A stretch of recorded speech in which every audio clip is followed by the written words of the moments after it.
Well, the gentleman sitting to my left hardly needs an explanation, an introduction, excuse me. We all need explanations sometimes. But I'm going to just say the same thing I said as I introduced him this morning. Not all of you were there, but for those of you who were, this may be a little repetitious, but it's short. That's good. The Reverend Jesse Jackson is one of America's foremost civil rights, religious, and political figures. Over the past 52 years, he has played a pivotal role. 52 years, over half a century. A pivotal role in virtually every movement for empowerment, peace, civil rights, gender equality, and economic and social justice. In 2000, President Bill Clinton awarded Reverend Jackson the Presidential Medal of Freedom, the nation's highest civilian honor.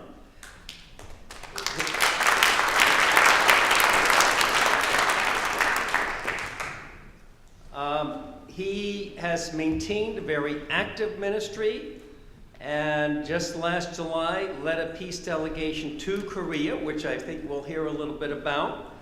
And finally, I want to close with the highest compliment I think I ever got in my 40 years now of full-time peacemaking ministry. And it was when I was giving a talk some years ago at the State House here in New Jersey on gun violence prevention laws and strengthening those. And at the end of the rally, a woman who was a longtime organizer for gun violence prevention from the Montclair area came over to me and said, "You were like a white Jesse Jackson up there."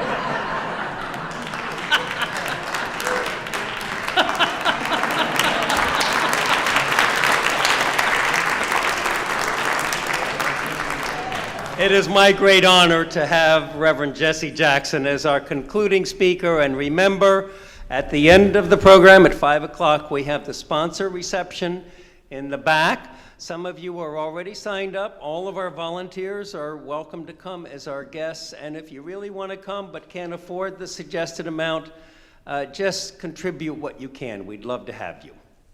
Reverend Jackson. Well, thank you very much.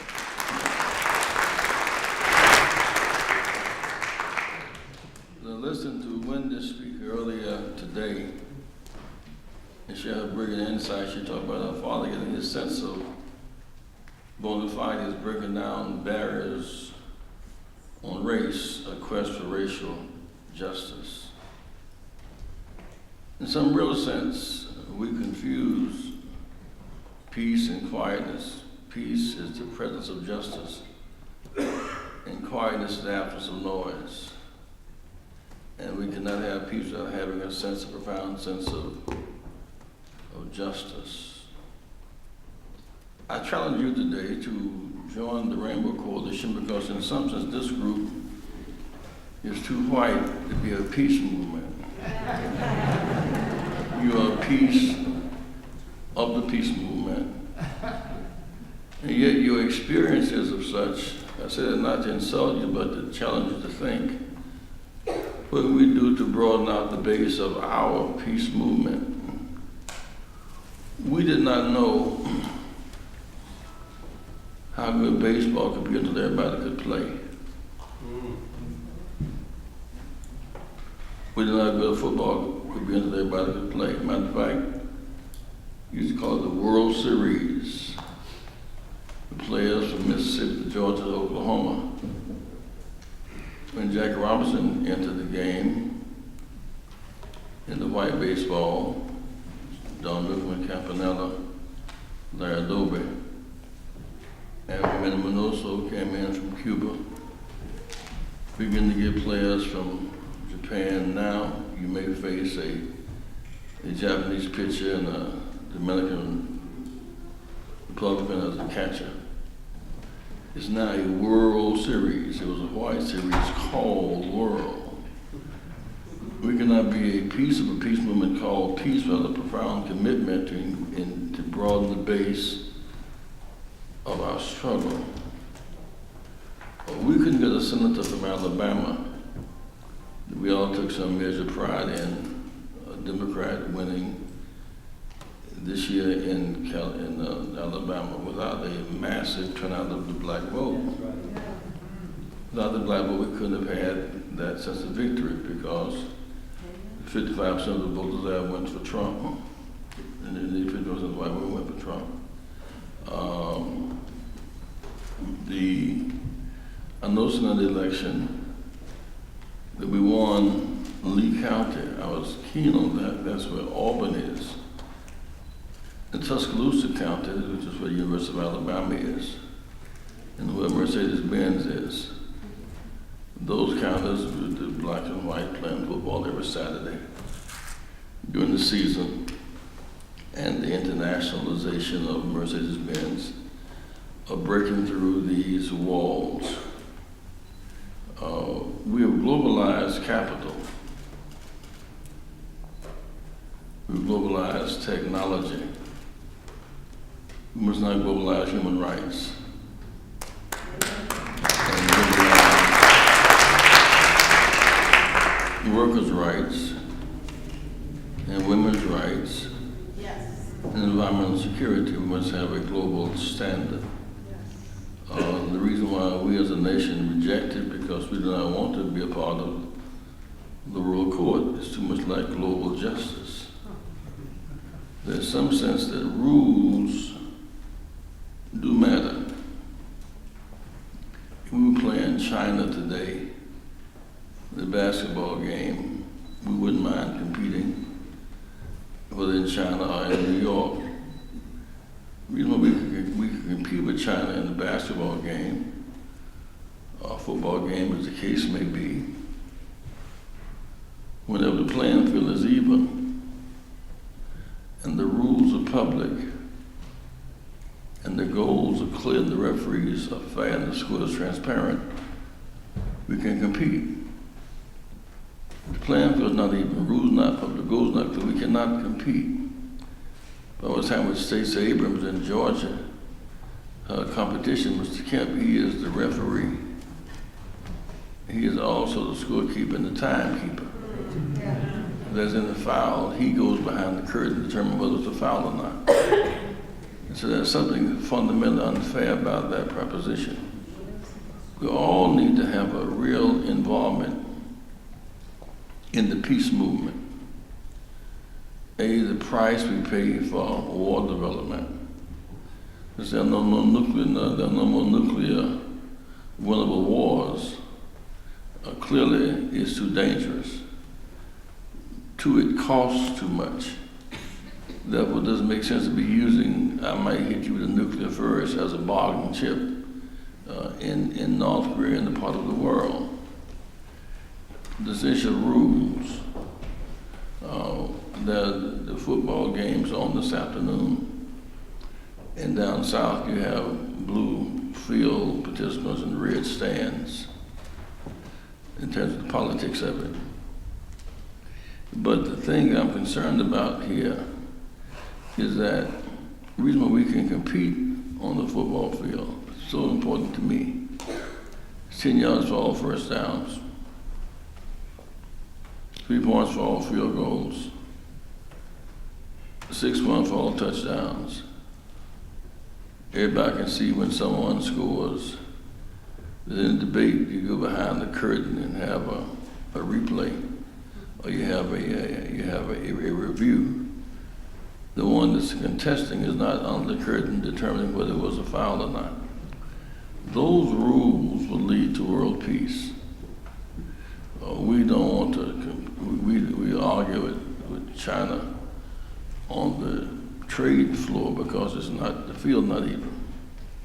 They're selling goods cheap and we're running with tariffs. So it's a constant warfare between us and them. Who's going to sell the cheapest goods, who's going to do the most manipulated. It seems to me that we should have some basic fundamental, we start to have in our campaign principles for our foreign policy. International law, human rights, self-determination, economic justice and shared security, international law. We tend to reject international law. we want law on our own basis. We must affirm international law. And last week when Mr. Khashoggi was killed in the embassy in Turkey, it's interesting. The Republicans were saying they killed this man, and it was inhumane. In America, we believe in human rights. When Jimmy Carter said human rights should be a standard, he was dismissed as weak. And everybody embraced human rights as a standard, as a factor in global peace. But we must have some foreign policy principle, international law. If you don't accept international law, you're dead at the starting gate. International law, human rights, self-determination, economic justice, shared security and economic justice are principles. There must be a radical rejection of racist and anti-Semitic views. They're not humane, they're not sustainable. On this race question, different races is not the problem. Racism is the problem. Yes. People who live close to the equator are darker. Those who live close to the poles are whiter. Many languages, but one message, that's not a problem. It's when one group thinks it to be superior over another group is inferior to it. That is the problem is racism. It's politically divisive, economically exploitative, emotionally disturbing, and leads to mental health problems. If you think you're superior to someone because of your skin color, you're mentally ill. As if you think you're superior to someone because of your skin color, you're mentally ill. And need help. And if you are, and the higher you go in power, the more dangerous you are. Taking those values. I went to one of my granddaughters is at Episcopal School in Washington, and this 50 years ago they accepted African Americans for the first time, and the women about the same time at Episcopal School. It was a beautiful celebration 50 years later, and they were trying to go through the progress. The thing that struck, it opened up the film by saying, Walter Cronkite says, Dr. Martin Luther King Jr. just been killed. And Lyndon Johnson comes and says, we should be as peaceful a man like they shouldn't have been killed. Then the big sign, kids at Episcopal cheered. They heard Dr. King had been killed. We knew the FBI had done it, but racism is learned behavior. No one's born a racist. Racism is learned behavior. We got to unlearn some lessons learned well. We must unlearn some lessons learned very well.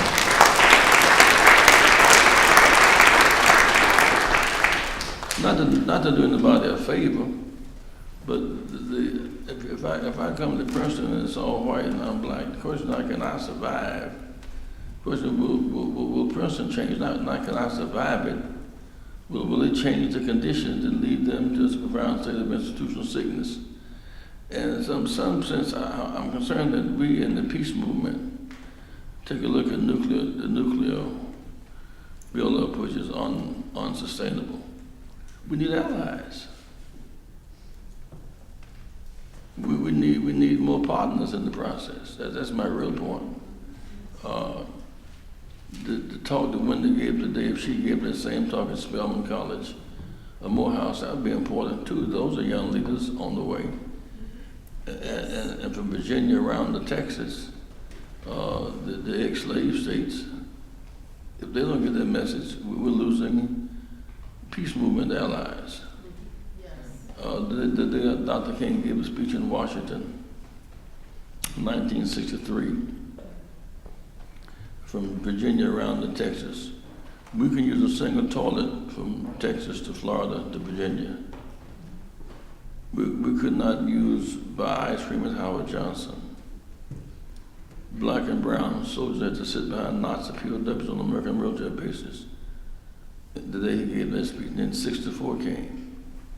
And we got the public combination. Then what was then, the South was solid Democrat.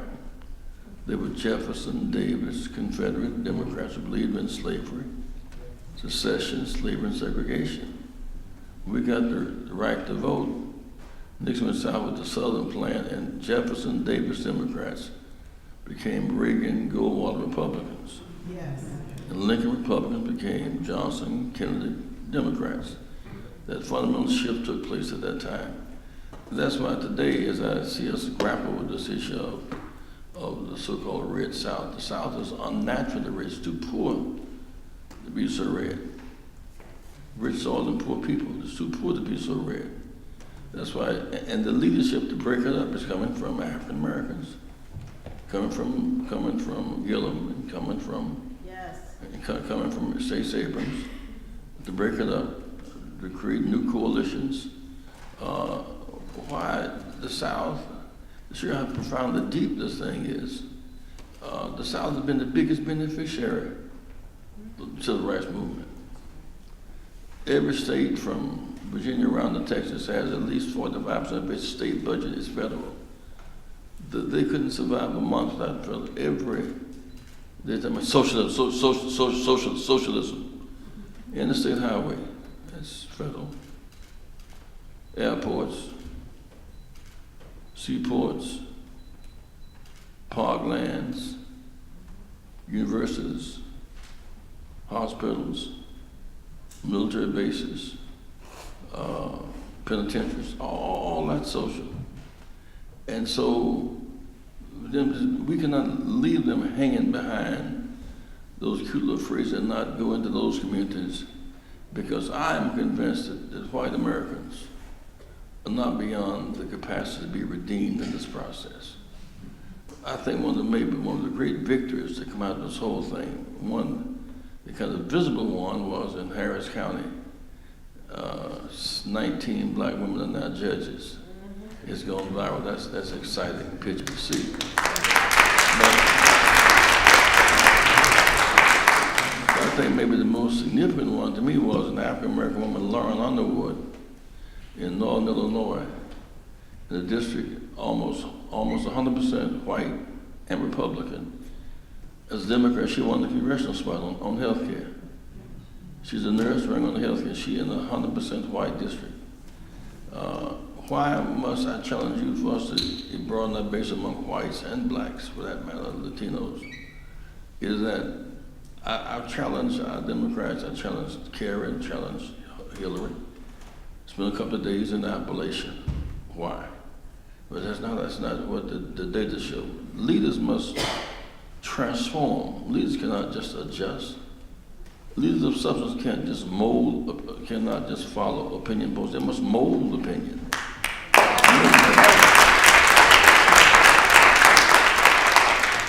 If Lyndon Johnson opened up the wall on poverty in Harlem, holding some black baby in his arm, nose running, and shaking Alan Powell's hand, they said, "Oh, he's just trying to impress Alan Powell, get some Negro votes." He opened up the wall on poverty in Appalachia. University of Athens in Ohio, University of Ohio in Athens. He whitened the face of poverty, democratized the debate. In contrast, our group allowed them to call affordable health care Obamacare. That was absolutely silly. I don't know who conceded. We didn't think it up, but we conceded to it the idea that ain't no affordable, there's Obamacare. And everybody, as if that was cute.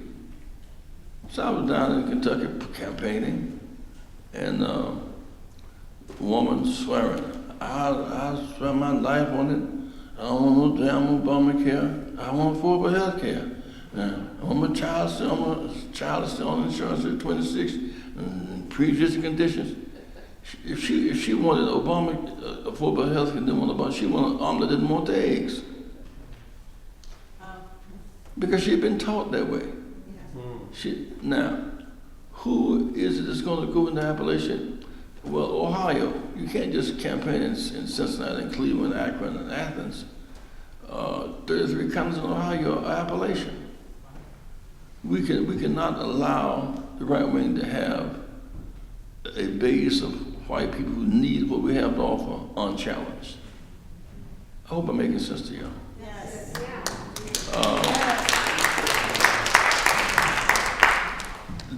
When you look at, I was talking to a group down south not long ago. I said, you know, you couldn't have the Carolina Panthers and Atlanta Falcons behind the cotton curtain. It'd been illegal 50 years ago.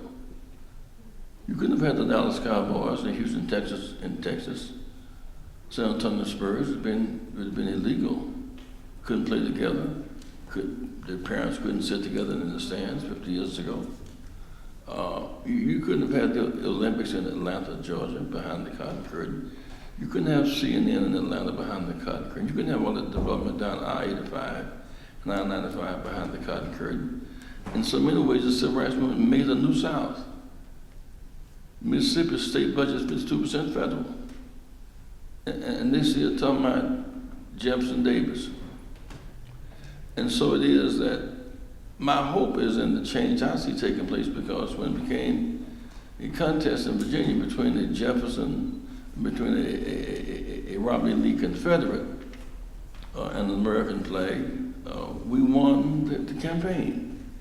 Robert E. Lee, by the way, had said that he thought it was a mistake. It was a mistake to have any Confederate paraphernalia around his body. He lost the war, and he wanted to recognize the new America and not show contempt. Well, now the strange thing is we won the race for governor and black lieutenant governor, but then we won the state vote by 200,000 and lost on the flip of a coin.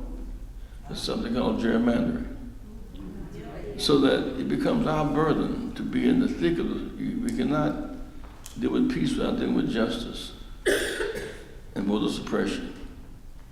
We've survived apart. We've now must learn to live together. Hope next time we have a meeting like this in Princeton, that we may have it at this church, we may have it out at First Baptist in the city. Black people must become more aware of the peace movement. A lot of time we'll probably survive, but we're just not there. When Dr. King started getting the anti-Vietnam movement, blacks began to attack him. So I'm not trying to whip a guilt game on you. You had to talk about some peace movement, and we're trying to get the right to vote. You said, but the problem is that the money that was designed to war on pops are going to war in Vietnam. Money was designed to heal at home, is killing abroad. It took him, he died, the last Harris Pope before he was killed, he was 55% of the negative among blacks. He became a global hero, instant hero, April the 5th, after he was killed. He had to seek to mold opinion, not just follow opinion. I challenge you today. Our peace movement must look like a global peace movement. The reality is that most peace activists are globalists by definition, and patriots by definition. That should be reflected in I would suspect if I'm not here today for this occasion, I wouldn't be here, but I wouldn't have been invited. I'm not trying to throw credit at Reverend Moore. I'm saying that in Chicago, I went to a peace rally a couple of years ago. University of Chicago, I was speaking, and then when I had 3,000 of the peace movement at the Catholic Church, I walked in, I was like, what's he doing here? I had just left Vietnam. I had just left Korea. I had just left the peace rally in London, trying to stop the war in Iraq, and was unwelcome at home. So I'm saying the peace movement itself, we as a peace movement, we must become multiracial, multicultural, and live together. We can end the nuclear war. We must before it ends us. Thank you very much.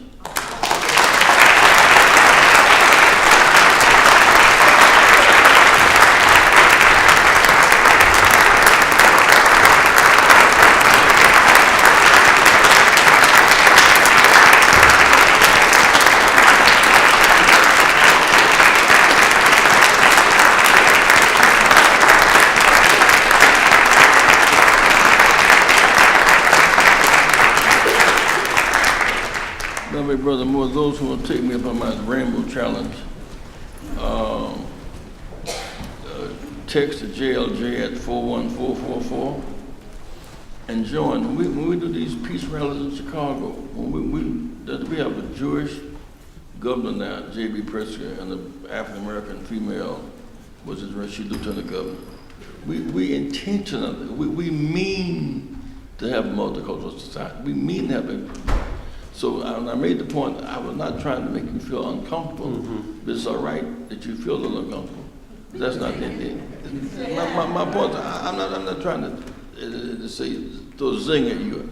I'm saying we need to multiculturalize because a Trump, if we're as white as the right wing is, if people see us on the corner, they don't know which is which. We should look like who we are. We win together, we lose apart. Thank you. Thank you.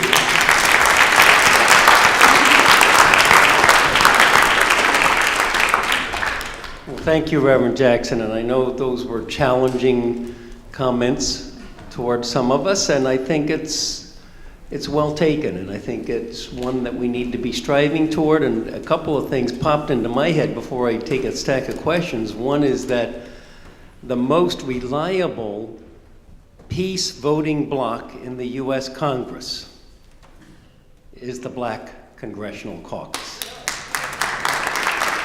By far. And hence, we have to be working closely together in alliance.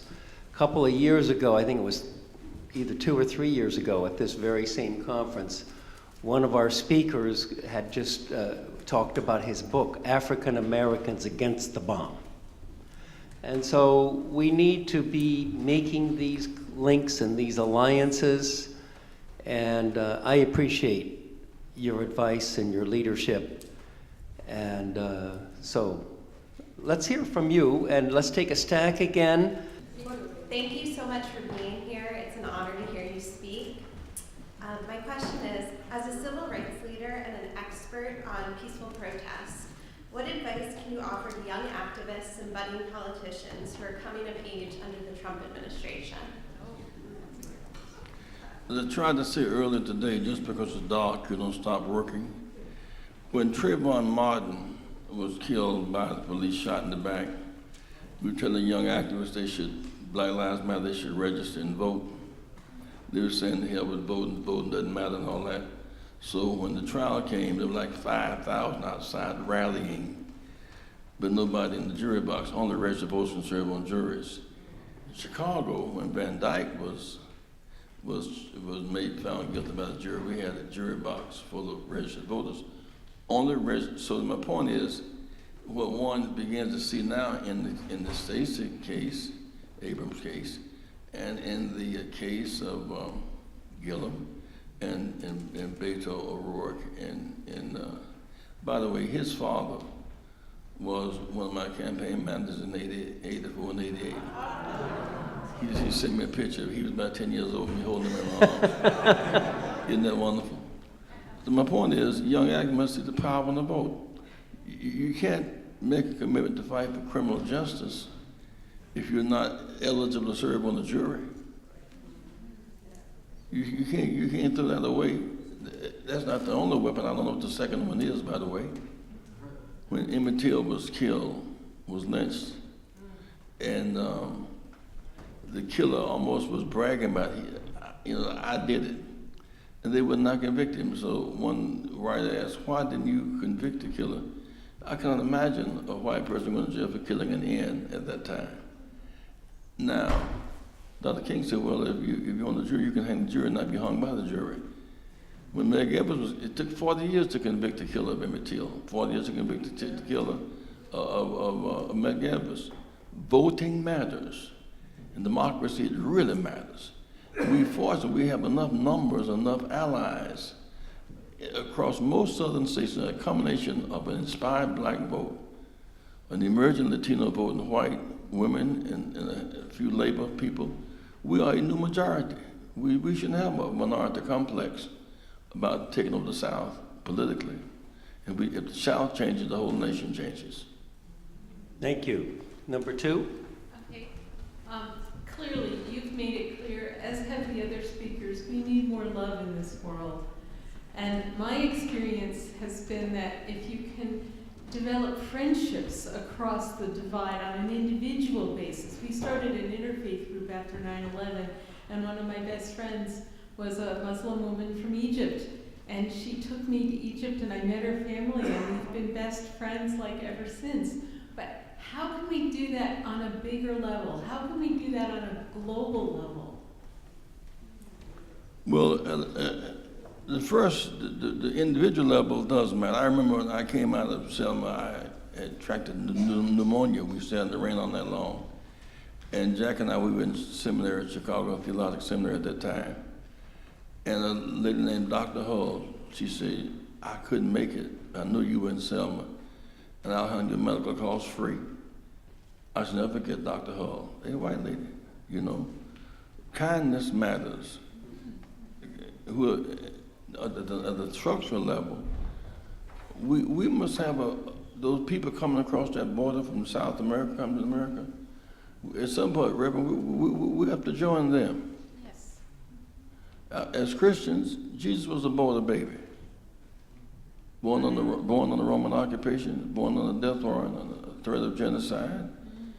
And they had to rush him off to Egypt as an immigrant, gained asylum, became a refugee. That's right, not bailiwick. I mean, that's Sunday School 101. We have to be a part of that march coming. That's getting beyond that. That's not just focusing on Europe. Because if we have a plan for European peace, no plan for Venezuela and Cuba, that doesn't make sense. They're our neighbors, like physical neighbors. We can't starve Venezuela into submission and try to whip Cuba in line. These are our neighbors. And we need Venezuela. By the way, once we do straighten it out, there is more oil in Venezuela than Saudi Arabia. And it's 4 days away as opposed to 4 weeks away.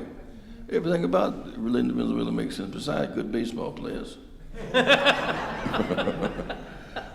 I'm saying that we have a greater commitment to trying to figure out how to connect the Baltics and how to connect South Central Latin America.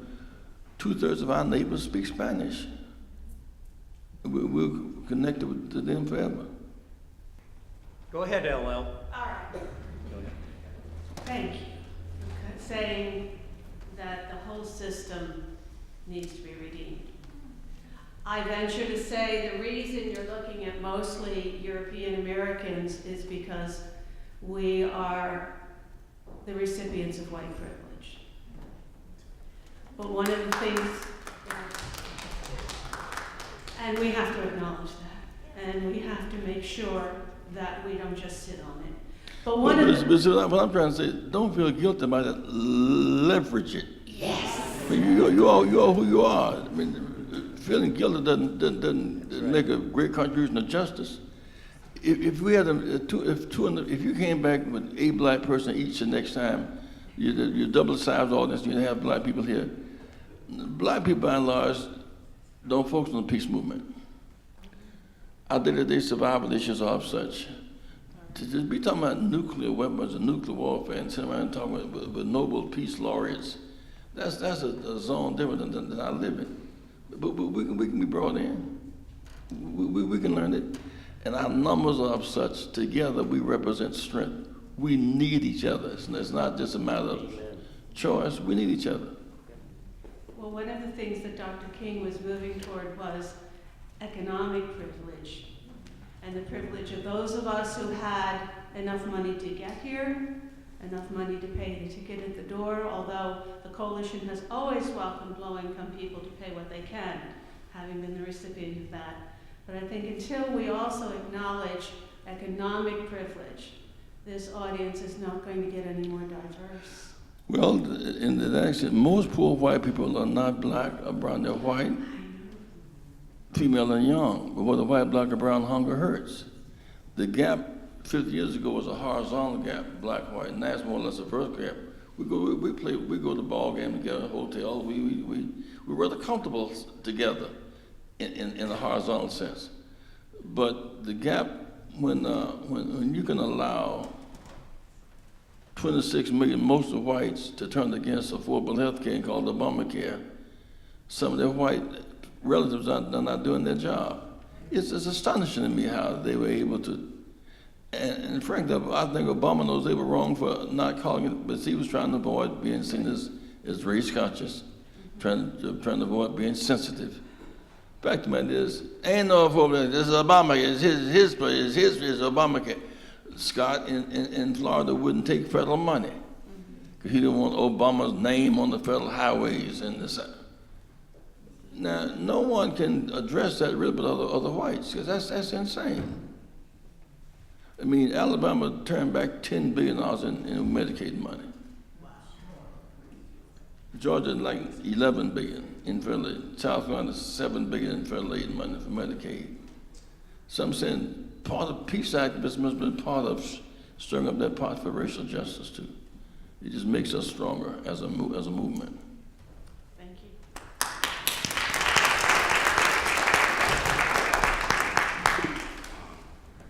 I just took a course in human evolution at the Evergreen Forum. And the empirical knowledge of mankind seems to be never brought forward in the discussion of race. And according to empiricists, every mankind came from Africa. They all share one Y chromosome from the original mother. Between all different groups of people, and mankind goes back about 200,000 years, and we may have merged with other kind of hominins over the years, but today we are only one, and the difference is about 0.3 to 0.5% in genes, and the major difference in the human race is between a man and a woman, which is about 2 to 3% genetic difference. And what makes us all completely different is these things called epigenes. And epigenes are infinite, which makes us individuals. So basically, we are... Can you get to your question, Ron? Yeah. Yeah. Why is this not brought into the discussion of race? I'm sorry. Well, I'm glad you're an African American. That's... Yes. Actually, I'm not a Western European. I'm an Eastern European. I think... Wait a second. Western Europeans are 30% African American and 65% Asian, originally. Like I said, people merged and they separated and merged again. And the latest thing is with Neanderthal. Okay, let's give Reverend Jackson a chance. But I think he's making the point is those who live closer to the equator are darker because it's hotter. Sun's more direct. Those further away are whiter. But it does not affect at all our ontological, our biological makeup. We are who we are. And those who know must teach those who don't know and those who have power. I used to wonder sometimes why did the 54th Supreme Court decision to end legal segregation come from Howard, not Harvard, or Princeton. All the lawyers at Princeton and Howard, Harvard and Columbia, and why did the school to end racial segregation have to come from Howard, least funded school, least amount of resources, rather than the schools that had the most? Because basically whites have not come to grip with with privilege and taken on this issue of racism. And the most enlightened ones of us will not give it up. And the fact is, it does not reduce your privilege, it expands everybody's privilege. When Jack had joined the Dodgers, they won the championship. The burden he had was at the plate batting for the Dodgers, with his teammates needing him to get a hit, but pulling against him getting a hit. What a contradiction. He had at the plate as a Dodger, with his teammates pulling against him getting hit. When he got hit, never did the dugout clear out because the teammate got hit. He wore a tremendous burden, but I think we're kind of beyond that now. We are growing as a people. I mean, there's a lot of white people voted for Gillum and Abrams. And I see too much progress to get bogged down in the pity party. I'm just simply saying there's some things we can do now. Our peace movement, Princeton is so prestigious and has such a history of peace movement. This chapter, this New York to Philadelphia group here must be the most multicultural peace movement in the country, in my opinion. Thank you.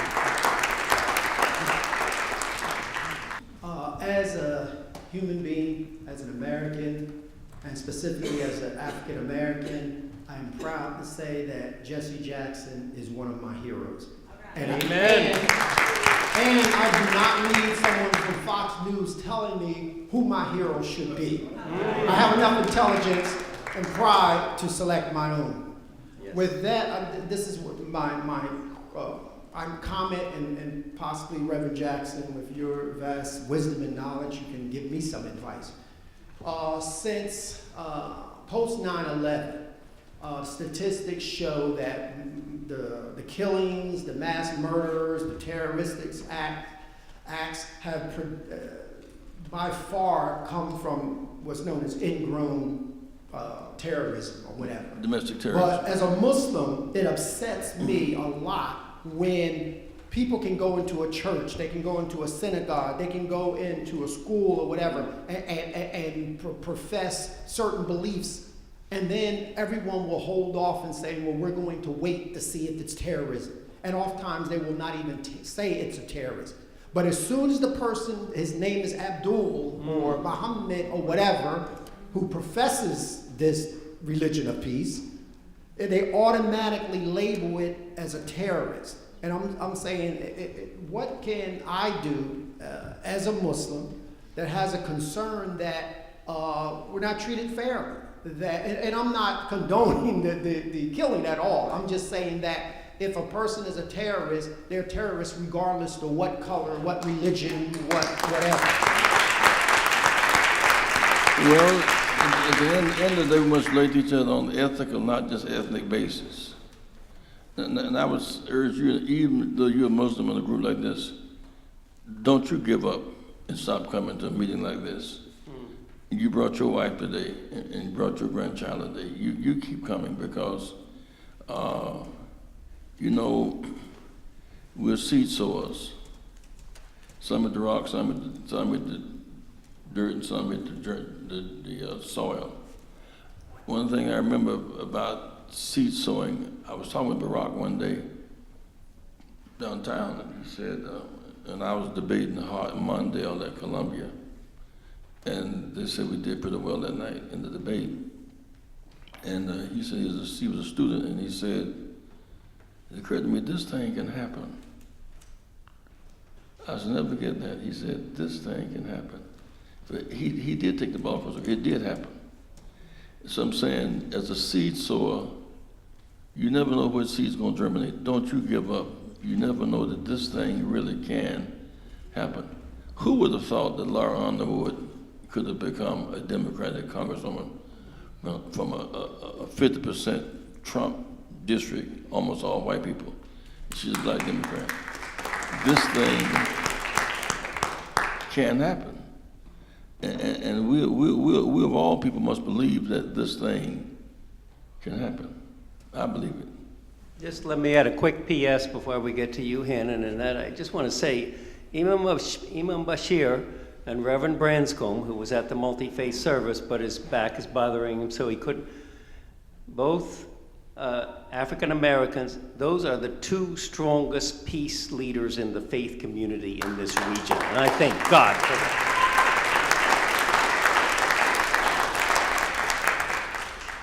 Reverend Jackson, I'm upset with our president. I didn't vote for him the first time. I'm not going to vote for him next time. So far, I've not heard whether you have declared for 2020. But what I want to know is, if you were to run, how would you beat the chief clown in the clown car?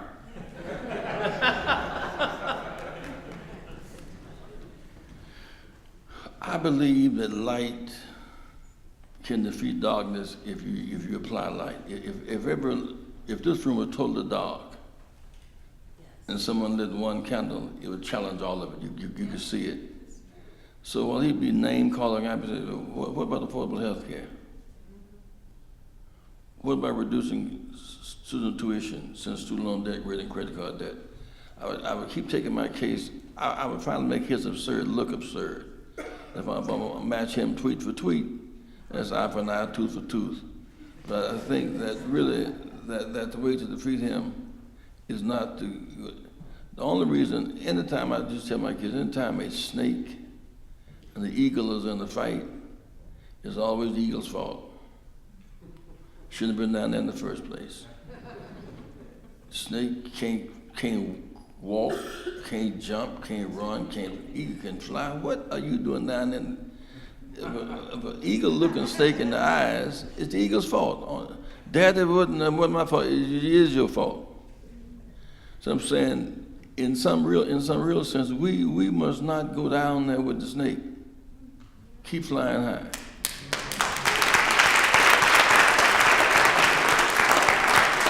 And lastly, while we were arguing on various television stations here last week about Trump's nationalism versus patriotism, today on a global stage, Macron embarrassed him by teaching him.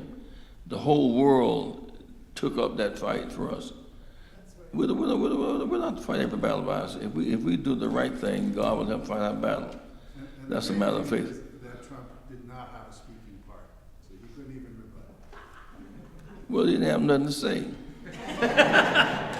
Friends, I say it teasingly, but not so teasingly. If you want to stay in touch with the Rainbow, want to join the Rainbow, JLJ at 41444. Because we're constantly, we're going to spend a lot of time in the next few months in Florida and Georgia. We can win Georgia.